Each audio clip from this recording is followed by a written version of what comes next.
People watched in wonder as the teeming youths of Nigeria became one voice in the #EndSARS movement, calling for reform and an end to police brutality. More than 3 weeks after rampaging youths infiltrated the #EndSARS peaceful protests, looting and causing wanton destruction all around the country, Nigerians are still trying to come to grips with the losses.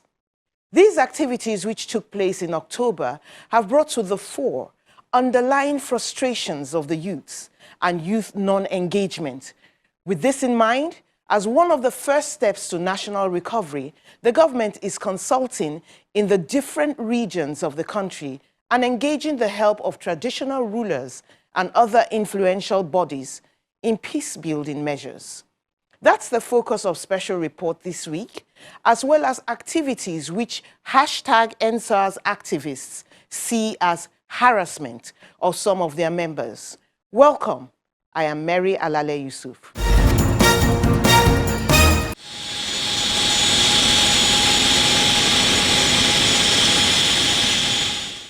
Leaders of the Southeast, a delegation from the President, led by his Chief of Staff, Professor Ibrahim Gambari, the Minister of Information, and governors of the Southeast.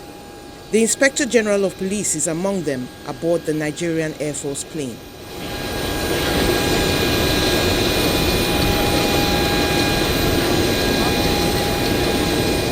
They arrive at the Akanu Ibiam Airport in Enugu, and the governor of the state, Ifeanyi Ugwuanyi, is on hand to receive them. They make their way to the executive chambers of the government house, Enugu.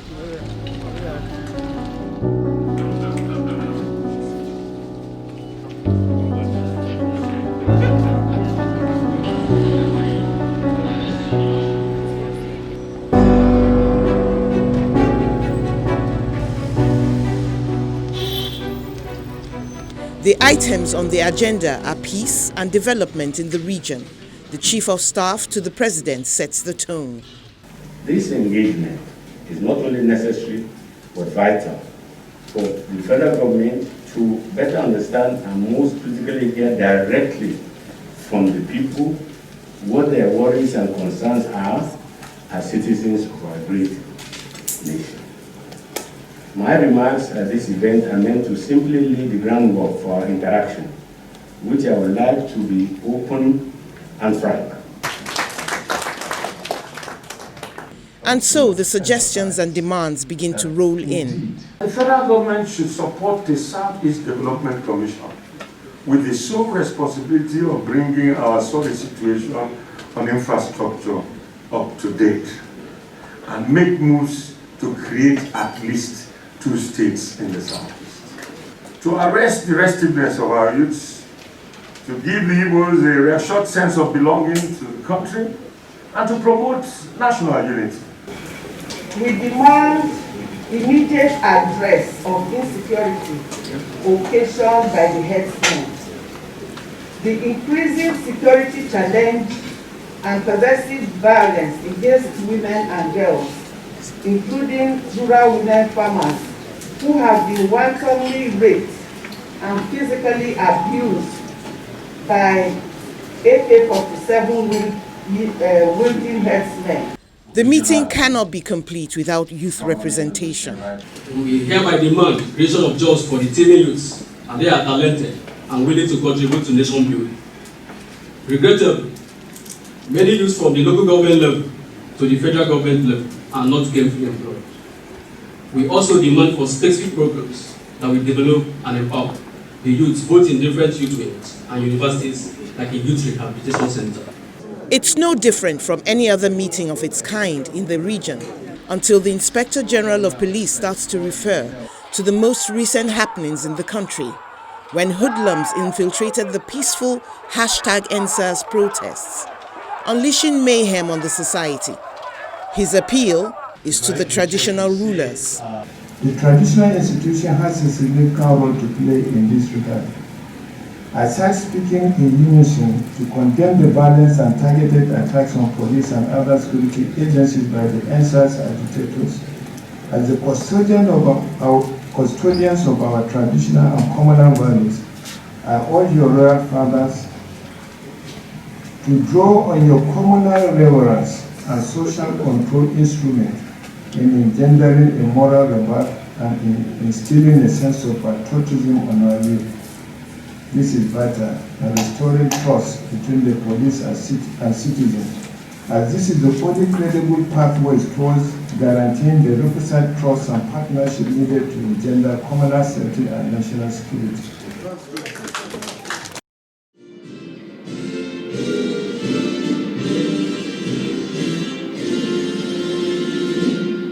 Thank you very much. May we all be seated. A similar meeting is held in Lagos, hosted by the Lagos State Governor Babajide Sanwo-Olu, but this time attended by governors, royal fathers, and ministers of the Southwest. The chairman of the Southwest Governors Forum and governor of Ondo State, Mr. Rotimi Akeredolu, opens the meeting with the concerns on his mind. When NSAS started, I recollect that in some of our states in Southwest, policemen were escorting some of the demonstrators. It was peaceful, but something just happened and it turned to a different thing before our own very eyes. There was threat to all of us, but most of us who are here today can be regarded as the elites of this society. There was threat to all of us, even to governors. I can assure you, no governor at a point in time dare to just walk out and say, I'm among my people. Our people almost turned against us. All of us are witnesses. And I know that the chief of staff is still going to talk to Mr. President. The federal government is worried. We, your servants here in Southwest, we are worried. You have sent us an errand as governors. But what we have seen in these days, in the last few weeks, make us at least tremble a little bit. That look, something has to be done. And we felt that an interaction of this nature, at least with our elders, we can come out with a few of the solutions.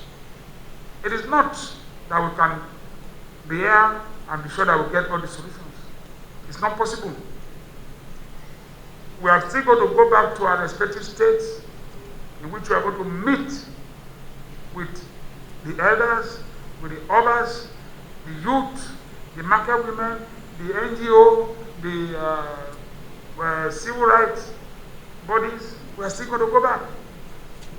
And when we have done that, we are still going to meet in our respective states that will get even the Mr. Vice President that will be in attendance, because we want to find a lasting solution. All over the country, there was damage and destruction, but nowhere was it more devastating than in Lagos. The governor of Lagos State mounts the podium to show a pictorial compilation of the extent of damage to property in the state. This is our famous City Hall in Lagos. All of the floors were destroyed, and you can see. And so these are all state government properties, local government secretariats.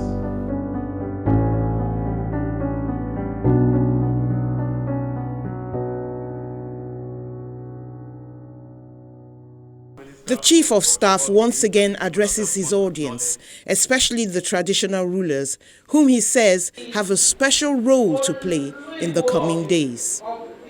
He admits the fault of the fathers in ignoring the youths. It's true that our youth have been ignored for a very long time. We can no longer afford to do so. The commitment to their future must go beyond talk, but should seek to equip them with the skills that can make them competitive for the future that lie ahead.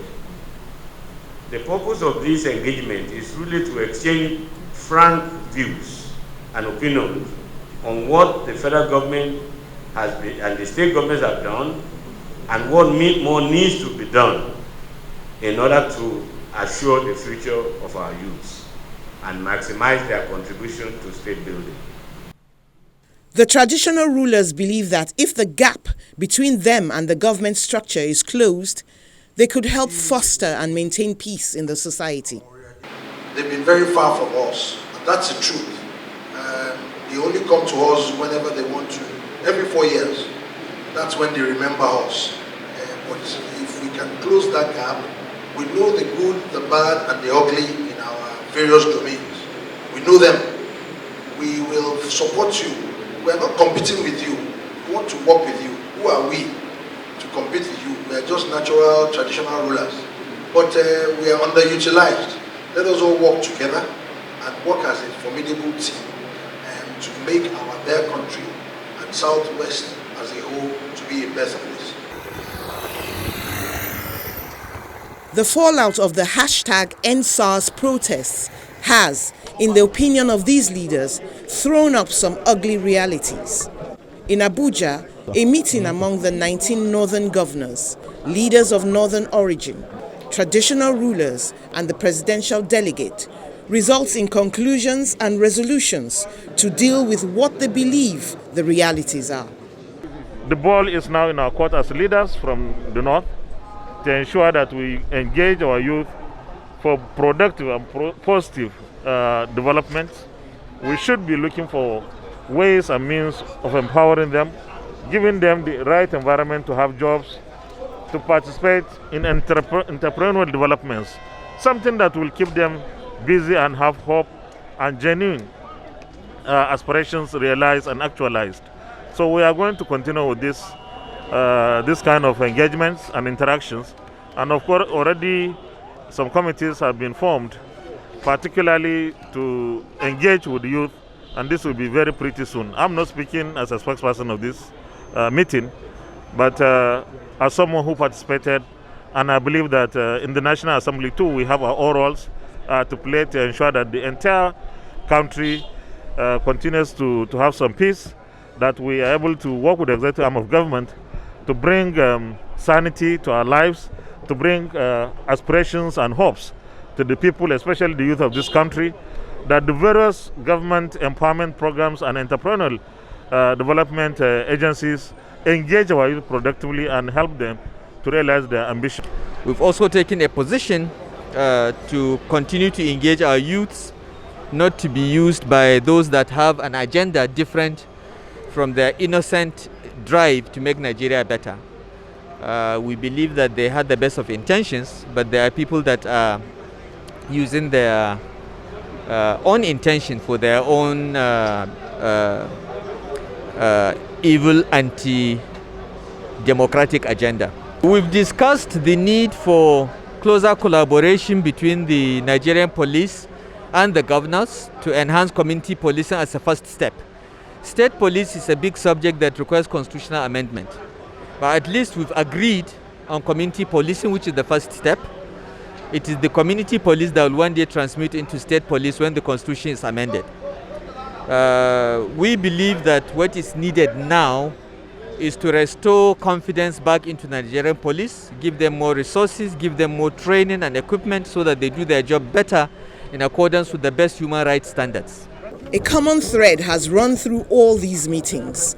The youth must be engaged and security must be beefed up. And for these, the traditional rulers can play a role. You know, the traditional institution has been with us even before democracy. We cannot relegate it to the background. It's unfortunate that we have, and it's unfortunate that the traditional institution has become a toy for the governors and most of the political appointees to play with, you know. It's unfortunate, and, you know, but right now the Constitution does not recognize the traditional institution. And so I wonder when you engage them, they merely have persuasive power. They can only speak. And you saw what happened to the Oba of Lagos, because culture and tradition is no longer instilled in our education and learning. So people don't even understand the sacredness of this institution. And the institution also has not lived up to his expectations.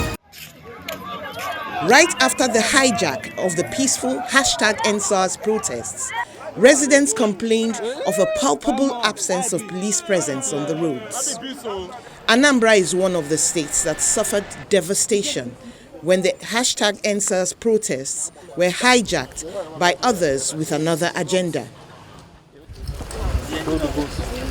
2 police stations were burnt down in Nnewi.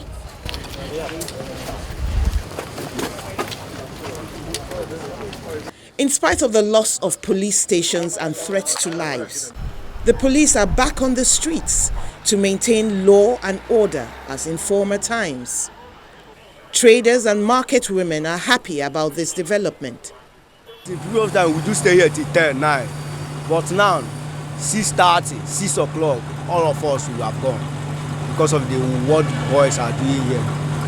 You know, this is where we are charging phones. Sometimes they will even collect somebody's phone and go away. They do shoot gun here every day, even yesterday. Now, we can stay here from morning till 8 o'clock as far as we are seeing uniform people. Some keke people are using keke and robbing people, but we are not happy about that. So as police come out doing their normal work, we like it. Policemen have been deployed everywhere here, and including those people who are on Mufti, the policemen on Mufti, as well as police in uniform. They are here, they have taken over the space, and they are monitoring the situation, and also the traffic wardens also are doing their work, ensuring free flow of traffic, as well as orderly conduct of people. No any incident recorded, and we are going to continue with these operations until safety and security is restored in the Anambra State. The security team monitors activities around the state, including the bridgehead axis at Onitsha.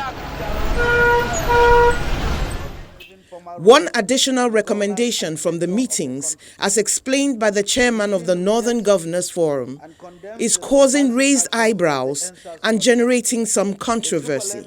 Agitations and other change regime actions outside the ballot box soon take advantage of the peaceful protests to push for their separative agenda. The meeting endorsed the indivisibility, indissolubility, and oneness of the nation. The meeting took note of the devastating effect of the uncontrolled social media in spreading fake news. Therefore, calls for major control mechanism and censorship of the social media's practice in Nigeria.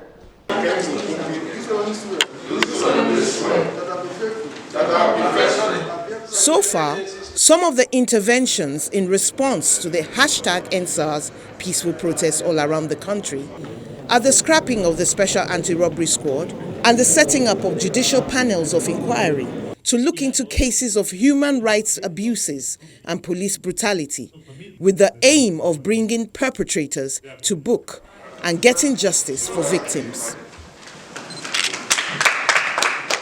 While these things are laudable if followed through to a logical conclusion, recent activities of security agencies and other institutions have been raising questions. A federal high court in Abuja granted a request by the Central Bank of Nigeria to freeze the accounts of 19 individuals and a public affairs company linked to the #EndSARS protests.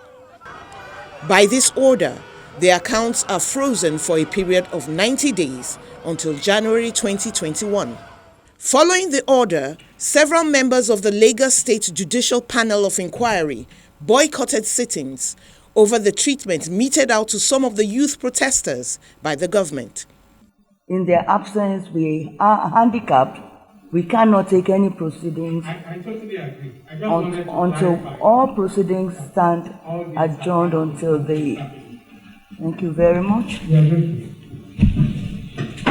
The people didn't feel right to come here because they are under sanction. One of them is in the list of people whose accounts have been frozen by an ex parte order of court. They couldn't bear to live with that, and so they are protesting that what is the meaning of this? You set up a panel for the purposes of finding a solution to this issue, and yet panel members are now being sanctioned. People who are not just any other member of the panel, but protecting the special interest of the protesters are being sanctioned. I know of young lads, young children contributing 5,000, 10,000, 50,000 to their common cause. The way politicians contribute money when it is time for election, they support themselves. So if the young ones decide to support themselves, I don't think it's right for the accounts where those funds are frozen, are warehoused, to be frozen. I do not know the evidence that the courts that they have, that the Central Bank has. But I also worry about the life of the ex parte order given by the judge. An ex parte order should not last more than 7 days. The Minister of Information declines to get into the discussions. Any attempt from me now to second guess or try to defend or procure or proffer answers to any question I think will be improper. I would rather wait for the various panels that have been set up to do their jobs. Also of concern is the arrest of an NSAS protester, Peter Eramosele, under seemingly deceptive means. They were still telling the story of how they bought commodity from him and he didn't deliver. Even when the lawyer came in, because we started making calls there and then, some people came in, even when the lawyer came in, the lawyer still asked them, "Are you here to effect an arrest?" And he said no. And still they took my brother away that same day. But when they got to the station, they now said it was because of the NSAS protest. The picture of nothing less than 15 policemen, fully armed. I have never seen an AK-47 in my life. I saw it that day in my house because you come to pick an innocent citizen, just a protester, someone that has the right to talk, fundamental human rights.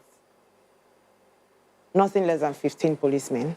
So you should have checked me, searched me, and profiled me, then let me in so that I can deal with my clients. But they said, no, I can't go until the police PPRO, Mr. Olumoyewa, came out and, he told them that I should be allowed. According to his lawyer, Eramosele was refused bail. They called me that he's at Panti from area F, from the state command. So I said, why Panti? I drove down to Panti again. So I met him there. That's the state CID at Yaba. So I drove down there, I met him, and he told me that he was moved to area F cell around 11 p.m. So, and then that he has been destabilized since then. That I said, why do you need to move him from state command set to area F cell? And state command is just behind area F there in Ikeja. So why do you need to move him? Is that still part of investigation process? What's the need for that? So at that point, they said they wanted to interview him or interrogate him again in an audiovisual facility at State CID. If those arrested are those defenseless young children who are protesting against police brutality, I would say that such arrest is unjustified. If someone has honored an invitation or after being arrested and statement has been taken, there is no reason to hold such a person in detention if there are sufficient guarantees to ensure that whenever such a person is needed, the person can appear to continue further investigation or stand trial. So the right to bail is a fundamental right of every citizen of Nigeria. Eramosele has not been charged to court, and his lawyer says he was not informed before his client was moved from Lagos to Abuja. It is important that in investigating matters of infringement of the law, processes must be above board. Only then can trust be built between government and the people. That is our program for the week. Thank you for staying with us. I am Mary Alale Yusuf.